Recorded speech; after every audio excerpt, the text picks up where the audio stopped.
எல்லா காரியங்களுக்கும் எங்கள் கண்கள் உண்மையே நோக்கி கொண்டிருப்பதற்கு பதில் அளிக்கக்கூடிய எங்கள் சிருஷ்டியாகிய கர்த்தாவே, உம்முடைய நாமத்தினாலே இறை மக்களாகிய இவர்களுக்கு யாவருக்கும் அன்பின் வாழ்த்துதலை தெரிவித்துக் கொள்கிறேன். இன்று நவம்பர் மாதம் 29ஆம் தேதி நாம் சிந்திக்கும் ஜீவ வசனம் 145ஆம் சங்கீதம் 15ஆம் வசனம். 145ஆம் சங்கீதம் 15ஆம் வசனம். எல்லா ஜீவன்களின் கண்களும் உம்மை நோக்கி கொண்டிருக்கிறது. ஏற்ற வேளையிலே நீர் அவைகளுக்கு ஆகாரம் கொடுக்கிறீர். இது தாவீது பாடின ஸ்தோத்திர சங்கீதம். நம்மையும் புல் பூண்டுகளையும் ஜீவ ஜந்துக்களையும் உருவாக்கினவர், சிருஷ்டித்தவர் நம்முடைய தேவன். பூமியின் மேல் புல் பூண்டுகளை உருவாக்கினார், பின்பு ஜீவ ஜந்துக்களை உருவாக்கினார். கடைசியில் மனிதனை தனது சாயலாக சிருஷ்டித்தார். மனுஷனுடைய விலா எலும்பிலிருந்து உருவாக்கினார். மக்களையும் உயிர்வாழ் புல் பூண்டு ஜீவ ஜந்துக்களையும் பெருகும்படி செய்தார். மாம்ச தேகமுள்ள யாவருக்கும் ஆகாரம் கொடுத்தார். ஜீவ ஜந்துகளுக்கு ஆகாரமாக இருப்பதற்கு புல் பூண்டுகளை தந்தார்.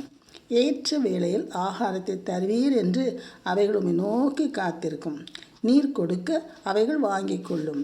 நீர் உம்முடைய கையை திறக்க அவைகள் நன்மையால் திருப்தியாகும். அதிகாலையிலே எழுந்து பறவைகள் ஜீவ ஜந்துக்கள் தங்கள் ஆகாரத்தை தேடி செல்லும். அவைகளுக்கு ஏற்ற ஆகாரத்தை பெற்ற பின் தங்கள் குஞ்சுகளுக்கும் குட்டிகளுக்கும் கொண்டு வந்து கொடுக்கும். இதைத்தான் தாவீது இங்கு எல்லா ஜீவன்களின் கண்களும் கர்த்தரையே நோக்கி கொண்டிருக்கும். ஏற்ற வேளையிலே கர்த்தர் அவைகளுக்கு ஆகாரம் கொடுக்கிறார் என்று கூறியிருக்கிறார்.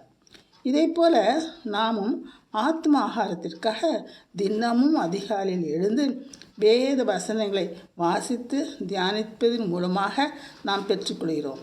நாம் ஜெபித்துவிட்டு கர்த்தர் நமக்கு என்ன சித்தம் கொண்டிருக்கிறாரோ என்று கேட்டு காத்து கொண்டிருக்கிறோம்.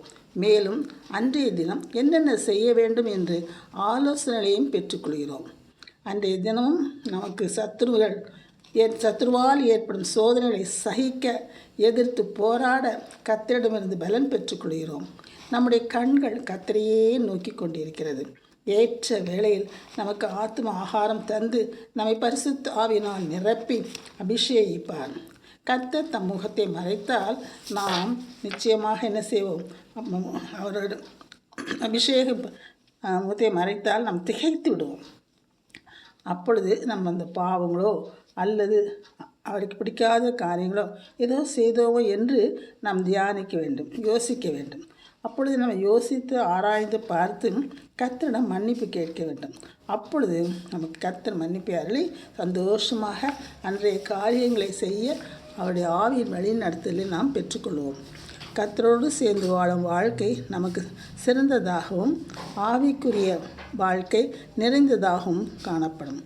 அப்படியாக நம் கர்த்தரோடு நெருங்கி வாழ்வோமாக. ஜெபம். அன்புள்ள பிதாவே, எங்கள் உலக பிரகாரமான ஆகாரத்தையும் ஆத்மீக ஆகாரத்தையும் தினம் பெற்று வாழ கிருபை புரியும் சுவாமி. நாங்கள் ஆத்ம ஆகாரத்தை பெற்று பலனடைய எங்களுக்கு உதவி செய்யும் சுவாமி. உம்மோடு நாங்கள் உறவு கொண்டு அப்பா, நாங்கள் கடைசி எங்களுடைய இலக்காகிய பரலோகத்தை அடைய உதவி செய்யும் சுவாமி. இவைகளை தாழ்மையுடன் பாதம் பணிந்து கெஞ்சி கேட்டுக்கொள்கிறேன் சுவாமி. ஆமேன்.